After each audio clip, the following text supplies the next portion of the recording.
Class on the sacred secrets of mystical healing and you did the Cape Chamomile spray. I just love Cape Chamomile now.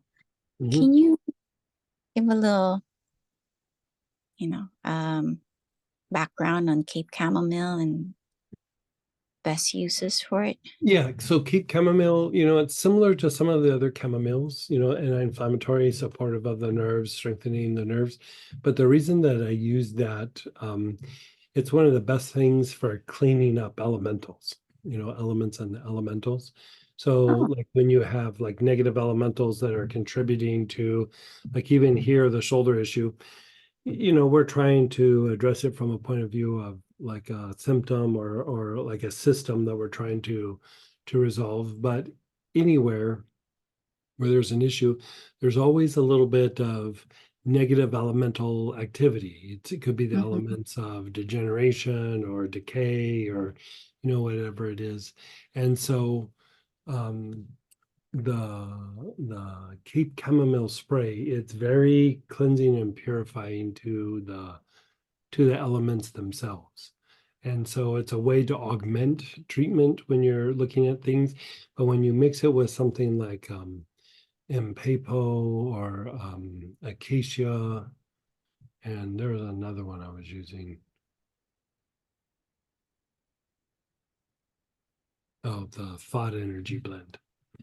When you go back and forth between the two, it's like it deconstructs like thought forms from the environment, but also thought forms that we have had that have physicalized in the body.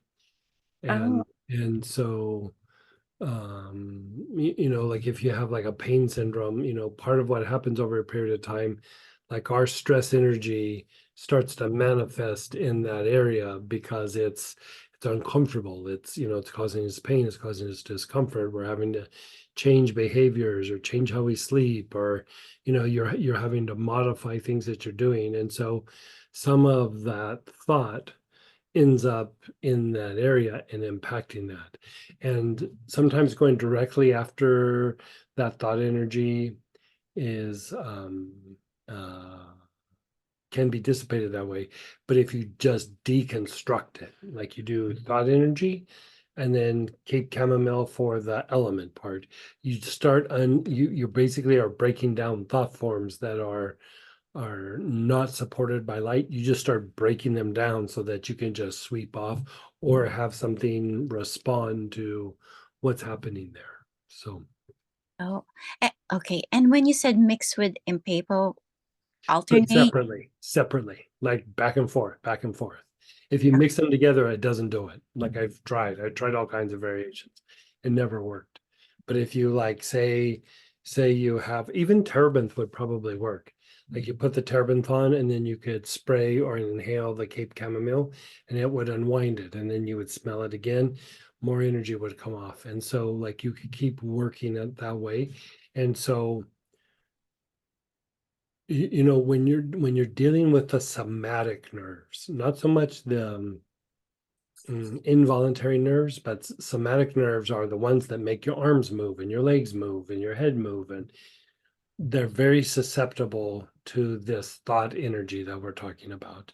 And so Okay. sometimes what happens is, how our body compensates is sometimes involuntary, but there's some of it is like our mind and how the mind and the nervous system works together will start to be part of the issue. And so it's a way to like break that apart so that things don't keep just going down that negative spiral.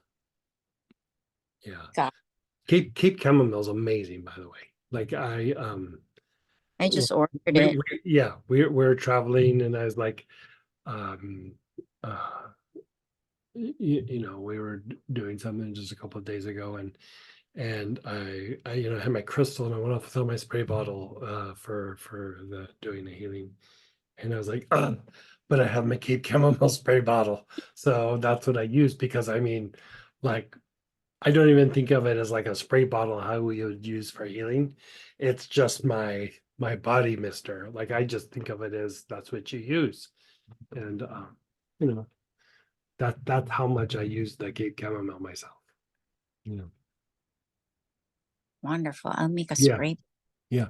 It's so good. Like if you watch somebody like you take somebody off the street and you have them inhale it, like, and you go through and evaluate them, they'll start inhaling and their back solar plexus will get a little bigger for a minute, but it's because it's kicking out elementals from the back solar plexus. Oh, interesting. Like it gets big and you go, oh, it's overactivating to the back solar plexus, and then it kicks it out and then it regulates and then the energy body gets a little bigger. And so it's a very good janitor. I You know, wonder for the elements, it's a very good janitor. I wonder if it'll be good for my dog Riley, who always gets stressed out when Chris leaves the house. Well, chamomiles are traditionally can be used for like lavender and chamomile and valerian sometimes are even put in dog treats to help calm them down. I like I always go back to basil for stuff like that, but you could try the Cape chamomile. Yeah, like experiment. Roman chamomile, like I've had some people use lavender and Roman chamomile, but Cape chamomile could easily work. I mean, Cape chamomile and Roman chamomile are very similar, but the chemistry of each of the plants, they both have some azulene in it, but the Cape chamomile has a little bit more, and it's a little bit more anti-inflammatory and antispasmodic, and so yeah, I mean, they do some slightly different things, but both are very similar. But as far as the elements are concerned, Cape chamomile is by far superior. All right. Thank you so much, Greg.